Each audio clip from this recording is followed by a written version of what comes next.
Bonjour, Bonjour, monsieur. Comment allez-vous? La banane. D'accord. Qu'est-ce qu'il Il y y a? a des bananes sur vos chaussettes? Des bananes. Ah, vous avez la j'adore. banane. Louis XIV était-il français? J'avoue, je n'aurais jamais imaginé poser une telle question lorsqu'enfant, je lisais Alexandre Dumas ou que j'apprenais à l'école que nos ancêtres étaient les Gaulois. Louis XIV était-il français? J'ai découvert cette affiche publiée sous l'égide de la République française via le ministère de la Culture. C'est fou, est-il écrit, tous ces étrangers qui ont fait l'histoire de France.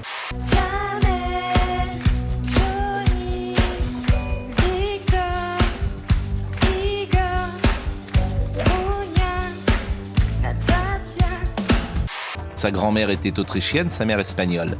Si je devine bien ce message qui n'est pas subliminal, Louis XIV est donc un étranger.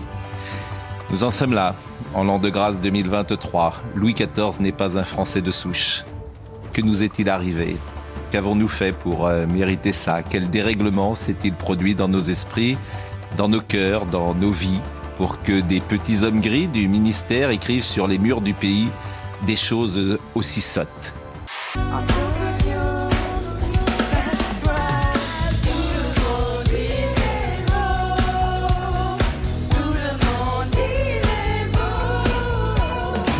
Le ministère de la Culture a donc trouvé les mots qui collent à l'époque.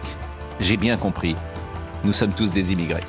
Un peu lent à la comprenette, Valérie. Il est dur à la détente. Oui. Comme toi, c'est comme pas moi comme vous, aujourd'hui. hein. Pour moi, Silvio Berlusconi, c'est un homme authentique, comme homme politique ou président du Milan AC. C'est un exemple pour nous, pour toutes les personnes qu'il représente. 15h, le convoi funéraire est accueilli par des acclamations.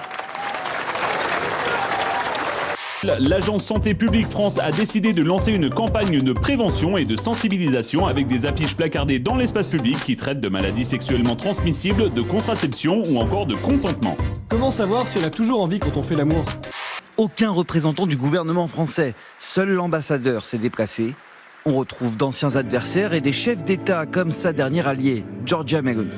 Très émue pendant la cérémonie, la chef du gouvernement italien a insisté pour organiser une journée de deuil national demain après ses funérailles. Pas du goût de toutes les oppositions, comme le montre cette une du Corriere della Sera. Un adieu entre douleur et polémique. Des messages que certains ont trouvé choquants et qui s'insurgent de voir que ces affiches puissent être vues de tous, y compris de jeunes enfants. Il faut arrêter, il faut laisser les enfants tranquilles. Une campagne de sensibilisation diffusée dans l'espace public choque des parents. Faut-il la retirer? Il a fait plus de bien que de mal. Il mérite son hommage. Dans de telles occasions, rendons hommage à l'homme. C'est la seule chose à faire. Et il y a un petit détail, Emma, qui ne vous a pas échappé, qui vous a un peu perturbé. Petit, je ne sais pas si je l'aurais formulé comme ça. Vous allez la voir, cette petite statue, avec un détail, je suis sûre qu'il vous saute également aux yeux. Il a un Qu'est-ce truc dans les mains, c'est ça? Voilà, il a un truc dans les mains, il a un peu un truc dans le slip aussi, qui prend une place certaine. C'est inadmissible que des enfants de 6 ans, de 7 ans... Mais vous avez peur pourquoi? C'est bon, c'est bon. Mais vous avez peur pourquoi? Non mais... Tu vas la fermer ta gueule! Voilà, merci.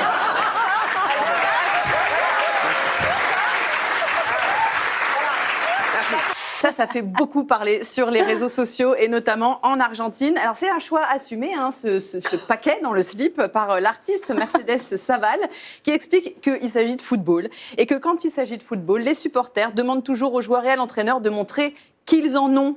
Voilà.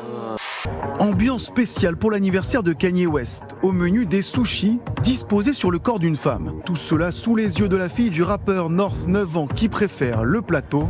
Indignation sur les réseaux sociaux. Cette pratique appelée Nyotemori est originaire du Japon, où elle est aussi jugée dégradante. Elle serait née à l'époque des samouraïs qui fêtaient leur victoire militaire. Ah non mais attends, excuse-moi, il faut que je pêche à la base, que je vais vomir. Attends. Là, je me dis, je suis tombée où, quoi. C'est grave. Le fonds Marianne, c'était son idée, mais depuis les premières révélations, Marlène Schiappa s'était fait discrète. La voici sous serment pour répondre aux sénateurs sur la gestion de ce fonds au cœur d'une commission d'enquête sénatoriale et d'une information judiciaire du parquet national financier, notamment pour détournement de fonds publics. Pour la ministre, ce n'est pas elle, mais les membres de son cabinet et les gestionnaires du fonds Marianne qui ont choisi les lauréats. Le président de la commission d'enquête s'agace alors. Continuez-vous vraiment à dénier toute responsabilité dans ce fiasco? Marlène Schiappa maintient sa version. Je redis que je n'avais pas d'implication personnelle, que je n'ai pas soutenu de dossier en particulier. Je le redis très clairement. Allô, allô? Comme vous voyez, Caroline va de mieux en mieux. Est-ce que tu entends la mer avec les algues? Anne-Catherine, tu démarres les enchères? Tout à fait honnête avec vous, j'ai pas en tête la totalité des noms ou des visages des gens qui ont pris part à ce projet. J'ai pas souvenir de les avoir reçus, mais ça veut pas dire que ce soit impossible. Moi, j'ai pas souvenir, je n'avais aucun souvenir. Très sincèrement, Monsieur le Président, j'en ai pas souvenir. Je n'ai pas souvenir, je ne peux pas vous répondre, j'en ai pas de souvenir. Je ne le savais pas, j'en ai pas connaissance. Manifestement, j'en ai pas souvenir. Résultat, elle a énervé le monsieur à la moustache. Ce qu'on vous dit, madame, c'est ce que vous savez quand même. Vous n'oubliez pas tout de votre vie quand même. Vous savez quoi? Je vais l'utiliser pour le reste du jeu. Voilà. Non, c'était les deux. C'était les deux. Oui, c'était les deux. Ça marche pas mal, j'ai l'impression. Pourquoi je vous appelle? Mais vous m'avez appelé, non? Non? C'est moi qui vous appelle? Je sais pas. Quel étage? Je sais pas. Marlène Schiappa.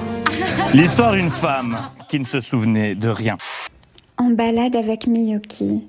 Et comme vous pouvez le voir, c'est Miyoki qui choisit le chemin, pas moi. C'est normal parce que c'est son moment, c'est sa balade.